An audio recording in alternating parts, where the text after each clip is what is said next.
রাসূল আকরাম সাল্লাল্লাহু আলাইহি ওয়াসাল্লামের কন্যা, নবীজির কলিজার টুকরা, নয়নের মণি, আল্লাহু আকবার, বেহেশতি মহিলাদের সরদার হযরতে ফাতেমাতুজ জোহরা রাদিয়াল্লাহু আনহা ইন্তেকালের সময় যোহরের নামাজের পরে, আল্লাহু আকবার, কয়দিন পর্যন্ত ফাতেমা জ্বরে আক্রান্ত ছিলেন। যেদিন ইন্তেকাল হইবেন রোজা ছিল ফাতেমা। আল্লাহু আকবার।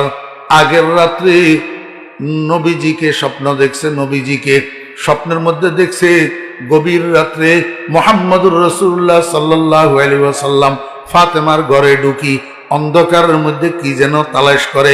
ফাতেমা স্বপ্নের ভিতরে নবীজিকে জিজ্ঞাসা করে, আব্বা, এই অন্ধকারের ভিতরে আপনি কাকে তালাশ করেন, কি তালাশ করেন? নবীজি কয়, মা, তোমাকে তালাশ করতেছি একটা সংবাদ দেওয়ার জন্য। ফাতেমায় কয়, আব্বা কি সংবাদ? এগুলা সব স্বপ্নের মধ্যে হইতে আছে। ফাতেমায় কয়, আব্বা কি সংবাদ? মুহাম্মদুর রাসূলুল্লাহ সাল্লাল্লাহু আলাইহি ওয়াসাল্লাম স্বপ্নের মধ্যে ফাতেমারে কয়, ও মা, আগামী দিন তো রোজা, তুমি তো রোজা রাখবা আগামী দিন, সেহরি করবা আলীর সাথে, তোমার স্বামীর সাথে, স্বামীর দস্তরখানে, কিন্তু আগামী দিনের রোজা শেষে ইফতার করবা আব্বাজানের সাথে জান্নাতের দস্তরখানে।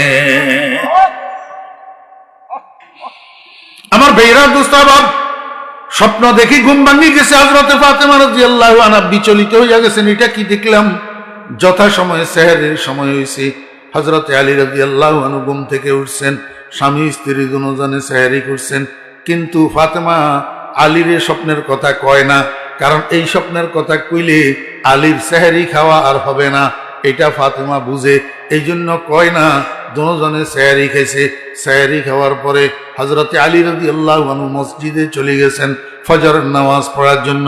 ফাতেমা রাদিয়াল্লাহু আনহা ঘরের কোনায় যায় নামাজ বিছাইয়া ফজরের নামাজ পড়ছেন। ফজরের নামাজ পড়ি নামাজের মুসল্লা থেকে উঠি রান্নাঘরে ঢুকছেন। রান্নাঘরে যাই একসাথে কয়েকটা কাম শুরু করছে। এক নম্বর, হাসান হুসাইন রাদিয়াল্লাহু আনহুমা, ছোট্ট ছোট্ট দুই শিশু বাচ্চা, এই দুজনের পরিধেয় যত কাপড় চোপড় ছিল সবগুলারে একটা বালতির মধ্যে ভিজাইছে ধোয়ার জন্য। ও বেরা দোস্ত আবাব, চুলার ভিতরে আগুন জ্বালাইছে, বড় একটা হান্ডির মধ্যে পানি দিয়া এই পানি গরম করতে আছে আগুনের উপর। অন্যদিকে বড় একটা ডিশের মধ্যে বেশি পরিমাণে কতগুলা আটারে পানি দিয়া গুলি খামির বানাইতেছে রুটি বানানোর জন্য। এই মুহূর্তে হযরতে আলী রাদিয়াল্লাহু আনহু মসজিদের থেকে আসছে, আসি ঘরে ঢুকছে। ঘরে ঢুকি দেখে ফাতেমার নামাজের মুসল্লা খালি, নামাজের মুসল্লায় ফাতেমা নাই। হযরতে আলী আশ্চর্য হইয়া গেছেন, ব্যাপারটা কি? আমি তো জীবনেও কোনোদিন দেখি নাই ফাতেমা ফজরের নামাজের মুসল্লা থেকে এশরাকের নামাজ না পড়িয়া মুসল্লা ত্যাগ করছে, জীবনেও দেখি নাই। আজকে তো আরো ফাতেমা অসুস্থ। বিগত কয়েকদিন থেকে ফাতেমার গায়ে জ্বরে আক্রান্ত। ফাতেমা এই ব্যতিক্রমধর্মী কাজ কেন করলো? নামাজের মুসল্লা থেকে এশরাক না পড়ি কেন উঠলো? নিশ্চয় কোনো কারণ আছে। গেল কই? ঘরের মধ্যে তালাশ করে দেখলো ফাতেমা ঘরের মধ্যে নাই। শেষে হযরতে আলী রাদিয়াল্লাহু আনহু রান্নাঘরে যাইয়া ঢুকছে, দেখে ঠিকই রান্নাঘরে ফাতেমা আছে, কিন্তু অনেকগুলা কাজ লইয়া ব্যস্ত। হযরতে আলী রাদিয়াল্লাহু আনহু কয়, ফাতেমা, এটা কি আশ্চর্য কথা?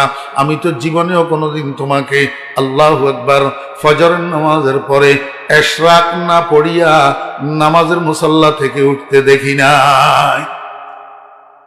এই যুগে বলা বাহুল্য আমার ভাইরা দোস্ত আবাব, আল্লাহু আকবার, গোটা সেনবাগ উপজেলা তালাশ করলে কয়জন মহিলা পাওয়া যাবে যে এশরাকের নামাজ চিনে, এশরাকের নামাজ বুঝে, এশরাকের নামাজ পড়ে? কয়জন মহিলা পাওয়া যাবে? সর্বসাধারণের গুলা বাদ দিলাম, আলেম ওলামার বউরাও তো শতকরা কয়জন পাওয়া যাবে এশরাকের নামাজ পড়ে? হযরতে আলী রাদিয়াল্লাহু আনহু কয়, ফাতেমা, জীবনেও তো কোনোদিন তোমাকে এশরাক না পড়ি নামাজের মুসল্লা ত্যাগ করতে দেখি নাই। আজকে তুমি অসুস্থ মানুষ, এশরাক না পড়ি নামাজের মুসল্লা থেকে উঠে গেলা, আবার রান্নাঘরে আসি, একসাথে এতগুলা কাজ কেন শুরু করছো? বাচ্চাদের কাপড় এতগুলা কেন ভিজাইছ? তুমি অসুস্থ শরীরে এতগুলা কাপড় কেমনে ধুইবা? এতগুলা রুটি কার জন্য বানাইতেছ? আমরা সবাই মিলি 3 দিন খেলেও তো শেষ হবে না, এতগুলা রুটি কেন বানাইতেছ? এতগুলা বেশি পরিমাণ এতগুলা পানি কেন গরম করতেছ কার জন্য? ফাতেমায় কয়, আলী আমি গত রাত্রে একটা স্বপ্ন দেখছি, আপনার সেহরি খাওয়া হবে না, এই জন্য বড় রাত্রে আপনাকে বলি নাই। আমি গত রাত্রে একটা স্বপ্ন দেখছি। কয়, কি স্বপ্ন দেখছো? কয়, আমি স্বপ্ন দেখছি আমার আব্বাজান আল্লাহু আকবার আমার ঘরের মধ্যে অন্ধকারের ভিতরে আসি হাঁটে। আমি জিজ্ঞেস করলাম, আব্বা এই অন্ধকারে আপনি কাকে তালাশ করেন? আব্বাজান কয়, ফাতেমা তোমারে তালাশ করতেছি একটা সংবাদ দেওয়ার জন্য। সংবাদটা হইল, আগামী দিন তো রোজার একবার রোজার দিন, তবে সেহরি করবা তোমার স্বামীর সাথে, আর রোজা শেষে ইফতার করবা আব্বাজানের সাথে জান্নাতের দস্তরখানে। আব্বাজান এই কথা আমাকে স্বপ্নের মধ্যে বলি চলে গেছে। হযরতে আলী রাদিয়াল্লাহু আনহু এই স্বপ্ন শোনার সাথে সাথে চিৎকার মারি কান্না শুরু করছে, কারণ আলীর আর বুঝতে বাকি নাই যে ফাতেমার খাব রুয়ায়ে শয়তানি হইতে পারে না, ফাতেমার খাব রুয়ায়ে রহমানি, এটা আল্লাহর পক্ষ থেকে দেখানো খাব, এবং মুহাম্মদুর রাসূলুল্লাহ সাল্লাল্লাহু আলাইহি ওয়াসাল্লামের আকৃতি শয়তানে ধারণ করতে পারে না। বিদায় নবীজি ফাতেমার ঘরে আসি নবীজিকে বলছেন এই কথাটাও কাট্য সত্য, আগামী দিন ফাতেমার ইন্তেকাল হইয়া যাবে। যদি ইন্তেকাল না হইতো তাহলে জান্নাতে আব্বার দস্তরখানে ইফতার করতে পারতেন না। আমার বেগরা দোস্ত আবাব, হযরতে আলী রাদিয়াল্লাহু আনহু কান্না শুরু করছে, বাচ্চা ফোলার মতো হাউমাউ করে করে কাঁদে। যখন আলী কাঁদতেছে, হযরত ফাতেমা রাদিয়াল্লাহু আনহা আখের স্বামী স্ত্রীর মধ্যে গভীর মহব্বতের সম্পর্ক থাকে, আর বিশেষ করে আলী আর ফাতেমার জুটি ছিল অন্যরকম। হযরতে আলী রাদিয়াল্লাহু আনহু ফাতেমারে কলিজার টুকরার চেয়েও বেশি মহব্বত করতেন। তার প্রমাণ, ফাতেমা যখন মারা গেছে দাফনের পরে হযরত আলী রাদিয়াল্লাহু আনহু ফাতেমার কবরের কাছে ম্যাক্সিমাম টাইম ফাতেমার কবরের কাছে যাইয়া বসে থাকতেন, আর ছন্দ আবৃত্তি করি করি কাঁদতেন, হাবিবুন গাবা আন আইনি ওয়া জিসমি, হাবিবুন গাবা আন আইনি ওয়া জিসমি ওয়া আন কলবি হাবিবি লা ইয়াগিবু, হাবিবুন লাইসা ইয়াদিলুহু হাবিবুন ওয়া মা লিসাওয়াহু ফি কলবি নসিবু। ও বন্ধু, তুমি আমার থেকে অদৃশ্য হইয়া গেলা, ঠিক, তুমি আমার শরীরের থেকে চোখের থেকে আড়াল হইছো, এই কথা ঠিক, কিন্তু আমার দিলের থেকে আড়াল হইতে পারো নাই। আমি তো এক সেকেন্ডের জন্য তোমাকে বলিয়া থাকতে পারি না। হাবিবুন গাবা আন আইনি ওয়া জিসমি ওয়া আন কলবি হাবিবি লা ইয়াগিবু, হাবিবুন লাইসা ইয়াদিলুহু হাবিবুন ওয়া মা লিসাওয়াহু ফি কলবি নসিবু। আমার বেরা দোস্ত আবাব, স্বামীকে হাউমাউ করি কাঁদতে দেখি, এখন ফাতেমাও আর বরদাস্ত করতে পারে নাই, এবার ফাতেমাও শুরু করছে কান্না, স্বামী স্ত্রী দুজন কান্দে। ঠিক এই অবস্থায় বাহিরে খেলাধুলারত ছিলেন হযরতে হাসান হুসাইন রাদিয়াল্লাহু আনহুমা, দুই শিশু ভাই। এই টাইমের মধ্যে খেলতে খেলতে আসি ঘরে ঢুকছে। ঘরে ঢুকি দেখে আব্বা আম্মা দুজন কান্দে, বাচ্চা দুজন অবাক, ব্যাপারটা কি? কিচ্ছু তো বুঝি না, কিচ্ছু তো জানি না। আব্বা আম্মা দুজন কান্দে, একবার আব্বার কাছে যায়, আরেকবার মায়ের কাছে যায়। আব্বু কান্দ কেন? আব্বু কোনো কথা কয় না। আম্মু কান্দ কেন? মাও কোনো কথা কয় না। বাচ্চারা দুজন যখন বেশি বিরক্ত করতেছে, হযরত ফাতেমা রাদিয়াল্লাহু আনহা কয়, আব্বা তোমরা দুজন এই টাইমে নানাজির কাছে চলে যাও, আমাদেরকে বিরক্ত করিও না। নানাজির জন্য পাগল নাতি দুজন, নানার নাম শুনলে আর ঘরে থাকে না, এক দৌড়ে যাইয়া রওজায়ে আকদাসের উপরে উঠি বসি যায়। আমার বেরা দোস্ত আবাব, রওজায়ে আতহারের আল্লাহর হাবিবের কবরের উপরে উঠি, নাতিরা দুজন বসি যায়। এইটা নাতিদের জন্য বিস্তর কিছু না, এটা তো নবীজির কবরে না, নবীজি জিন্দা থাকা অবস্থায়, আরে নামাজ পড়া অবস্থায় হাসান এক কান্দে হুসাইন এক কান্দে উঠি বসি থাকতো। আমার বেরা দোস্ত আবাব, এক দৌড় দিয়া বাইজুনজন যাইয়া নবীজির কবরের উপরে উঠি বসে গেছে। নবীজি ভিতরের থেকে কথা কয়, নাতিরা শুনে আর উত্তর দে। নাতিরা উপরের থেকে কথা কয়, নবীজি ভিতরের থেকে উত্তর দে। মিয়ানে আশেক ও মাশুক চে রমজিস, মিয়ানে আশেক ও মাশুক চে রমজিস, কেরামান কাতিবিরা হাম খবর নিস। রওজায়ে আকদাসের পাশে দাঁড়াইয়া জিয়ারত করতেছে শত শত উম্মত, কেউ কিচ্ছু শোনে না। এদিকে নানা নাতি কবরের উপরে আর ভিতরে কথোপকথন চলে, অন্য কেউ শুনে না। নানারটা নাতিরা শুনে, নাতিরটা নানায় শুনে। আমার ভাইয়েরা, দোস্তাবাব, আজকে যখন নাতিরা দুজন যাইয়া কবরের উপরে চাবি বসছে, নানাজি ভিতরে থেকে জিজ্ঞাসা করেন, নাতিরা এই মুহূর্তে তোমরা এখানে কেন আসলা? নাতিরা কয়, নানা যান, আম্মু আমাদেরকে পাঠাই দিয়েছেন আপনার কাছে। নানা যান কয়, নাতিরা বুঝলা না, তাড়াতাড়ি আবার ঘরে যাও, বেশি করে মায়ের চেহারার দিকে তাকাইয়া থাকো, আজকের পরে মাকে আর দুনিয়াতে পাইবা না, মায়ের চেহারা আর দেখতে পাইবা না, তাড়াতাড়ি ঘরে যাও, মায়ের চেহারার দিকে বেশি করে তাকাইয়া থাকো। এই কথা শুনি নাতিরা দুজন দৌড় দিছে ঘরের দিকে, দৌড়াইতে দৌড়াইতে আবার ঘরে গেছে। যাইয়া এবার নাতিরাও কান্দে, ছেলেরা দুজন কান্দে। হযরত ফাতেমা রাদিয়াল্লাহু আনহা জিজ্ঞেস করে, বাবা তোমরা কেন কান্দো? বেটারা দুজনে, আম্মু আমাদের থেকে আর গোপন করিয়েন না, নানাজান আমাদেরকে সব বলে দিছে, আমরা জানি গেছি আজকের পরে আর আপনাকে আমরা দুনিয়াতে পাবো না। আমার ভাইয়েরা, দোস্তাবাব, এই করতে করতে হযরত ফাতেমা রাদিয়াল্লাহু আনহার জ্বর বাড়ি গেছে। জ্বরের তাপে উনি কাঁপা শুরু হয়েছে, আর দাঁড়াই থাকতে পারে না, বিছানার মধ্যে শুইয়া পড়ছে।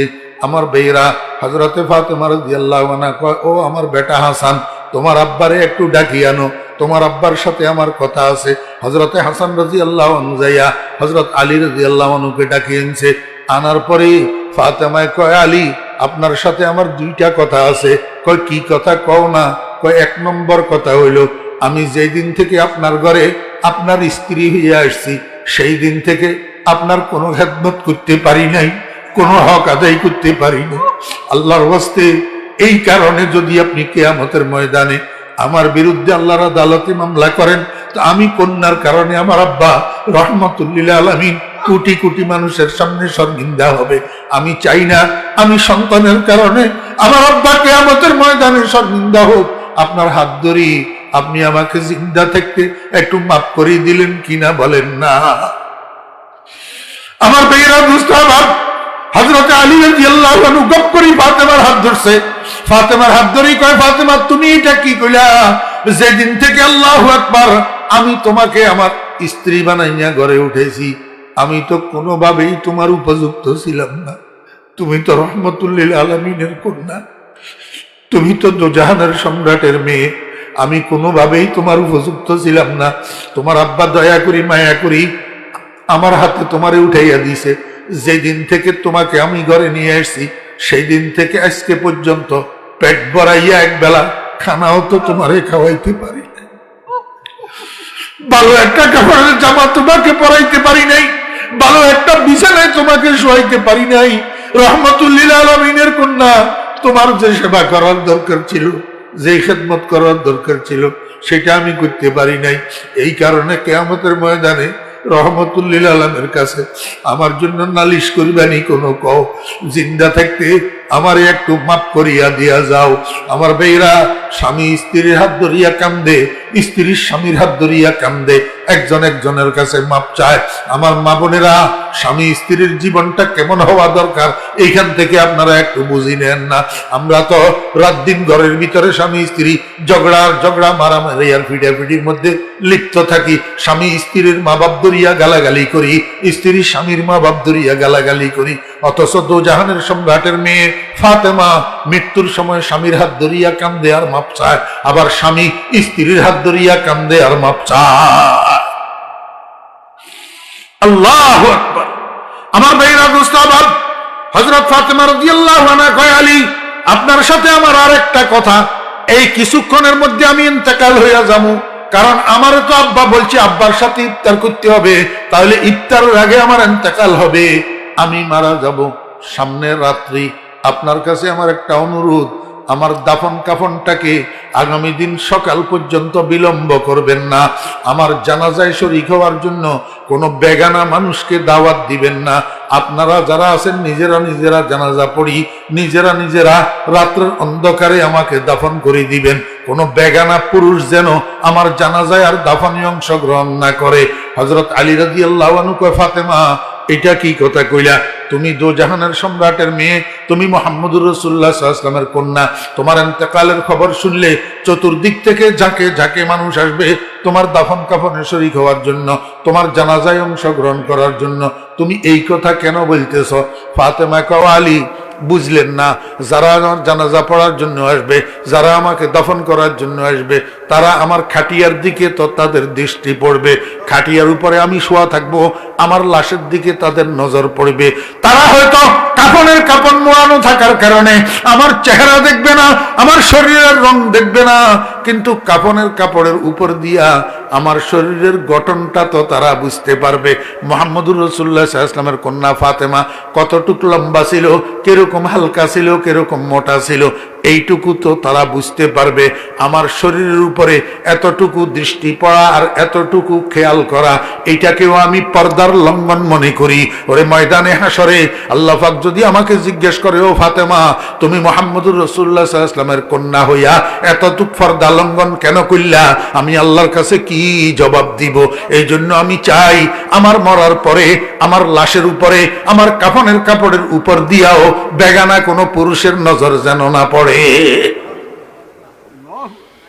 আমার মা বোনেরা, যেই মহিলাটা দুনিয়াতে ঠিক থাকতে জান্নাতের সার্টিফিকেট প্রাপ্ত, যেই মহিলাটাকে নবীজি বলছেন জান্নাতি মহিলাদের সর্দার, যেই মহিলাটা হাসান হুসাইনের মা, যেই মহিলাটা হযরতে আলী রাদিয়াল্লাহু আনহুর স্ত্রী, এমন মহিলা যদি পর্দার ব্যাপারে এত সোচ্চার, এত সচেতন হইতে পারে, আমরা বর্তমান 1400 বছর পরের মহিলা আমরা কি পর্দা করতেছি?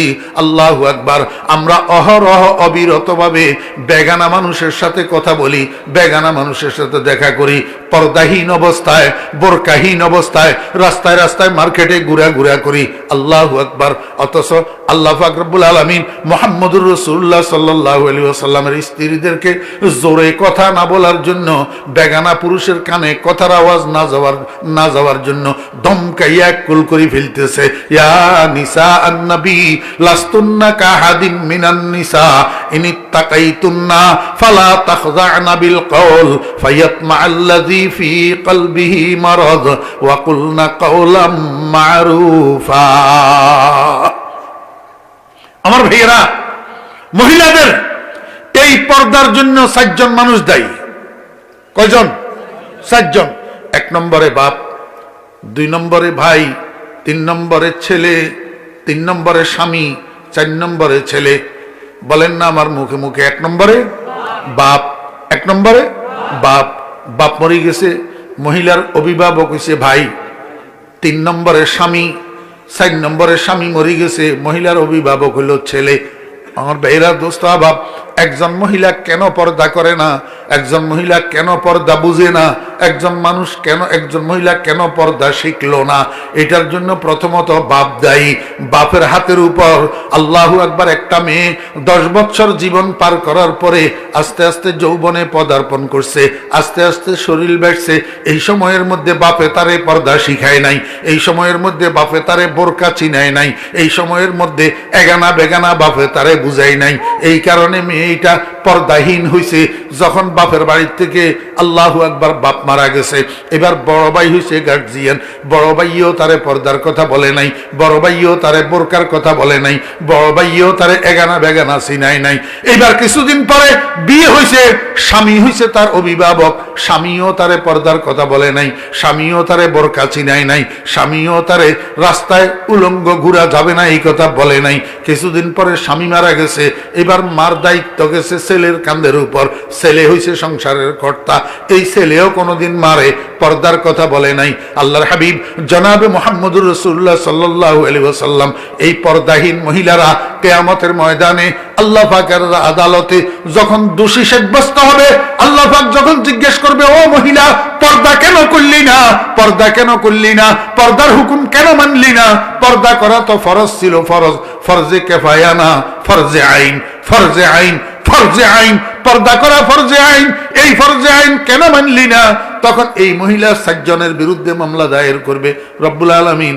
1 নম্বরে তো বাপে পর্দা চিনাই নাই, 2 নম্বরে ভাইয়ে পর্দা চিনাই নাই, 3 নম্বরে স্বামীও পর্দা চিনাই নাই, 4 নম্বরে পেটের সন্তানেও পর্দা চিনাই নাই। আয় আল্লাহ, এখন যদি আমাকে শাস্তি দিতে হয় তাহলে এই 4 জনের আগে শাস্তি দাও।